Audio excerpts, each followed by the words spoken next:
Everyone, welcome back to another Godzilla Battling video, and today we have the balance adjustments for the next season, which I believe is season 28, and we also have some other information regarding Gamera and Gyaos' status in Godzilla Battleline, as well as a adjustment to how the rented units work, so we'll talk about that as well.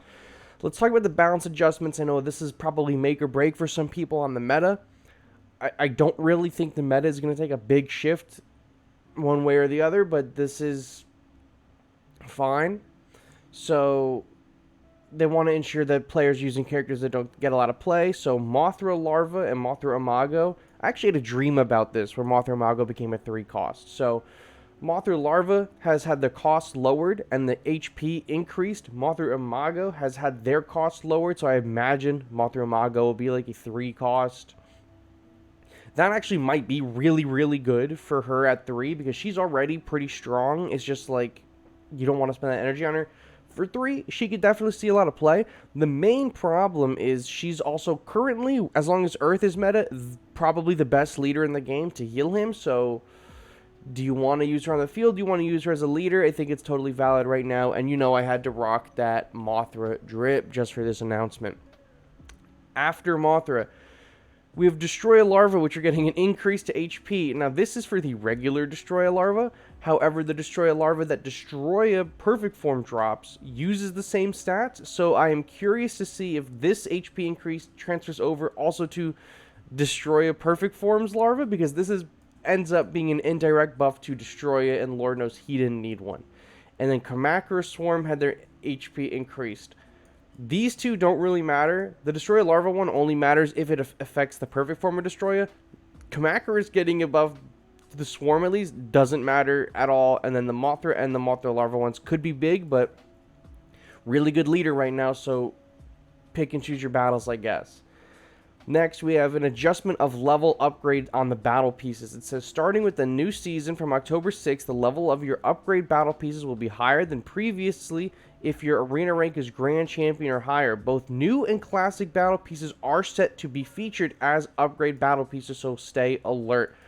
So what this sounds like it means, because we've seen something like this before, is that once you are in Grandmaster, Grand Champion, your rented levels are going to be increased. So say at Grand Champion, you're rented, I don't know, say King Caesar is the featured unit. You're rented King Caesar, let's say he's level 5. Well, now at Grand Champion, he would be level 7. That's not the exact ratio, but that's like, you know, they're increasing the level that the characters are depending on what level you're at. So, you know, a level 1 character at rank 66 is like 12 or 13. So maybe now they'll be like 17 or 18. You know, without any levels on them. So who knows? But it looks like from here, the rented units are getting higher levels as you progress, which will make them a lot more usable, considering a lot more players have a lot higher 4-star levels. And by this saying both new and classic battle pieces are set to be featured, this is also something worth noting, because next season is going to be the introduction of the alternate units. Now, we don't know exactly what units are getting alternate forms. I'm assuming Super Mechagodzilla is getting added to the game, which would be an alternate form for the regular Mechagodzilla that we have, the 93 one. But it says that new and classic battle pieces said to be featured. So other pieces that they showed on the live stream that could get alternate forms are G89, Destroya, Space Godzilla, Kiryu, and King Caesar. I imagine, let's say King Caesar gets the alternate form, right? He would also be rentable. The alternate form could be rentable. I think that's what that means, so expect multiple rented units next season just by going off this. Now, this next part kind of confuses me, and maybe I'm just kind of an idiot, but someone in the comments could break it down, or one of the whales that I've been asking about could break it down, or a player in my Discord, whoever. It says, this concludes the battles adjustments. Going forward, we will continue to make adjustments to Godzilla Battling to ensure all players can enjoy monster-filled battles. This wasn't it. I think a lot of more people would have enjoyed a nerf to Godzilla Earth. The Gamera Rebirth collab season, which has shaken up the monster world, will end on October 5th at 20:59 p.m. Pacific Standard Time. Cool. Gamera and Gyaos will still be discoverable via expedition maps after the season ends, but will only be available in pickup expedition maps during this season. Make sure to check out the shop to improve your chances of getting your claws on one of these monsters while the season's still on. So the wording kind of confuses me. On one hand, it says Gamera and Gyaos will still be discoverable via expedition maps after the season ends. And then it says, but will only be available in pickup expedition maps during this season. So I assume that doesn't mean this season that we're currently in. I assume this means next season, where they won't be... Miller's barking. He didn't like this one either. So the way it reads, it sounds like Gamera and Gyaos will still be in Battle Line, but will only be available from expeditions that you get when you purchase items. Like, say I spent $12 on a bundle and it came with a legendary map, and then from that map I could get one or two of them.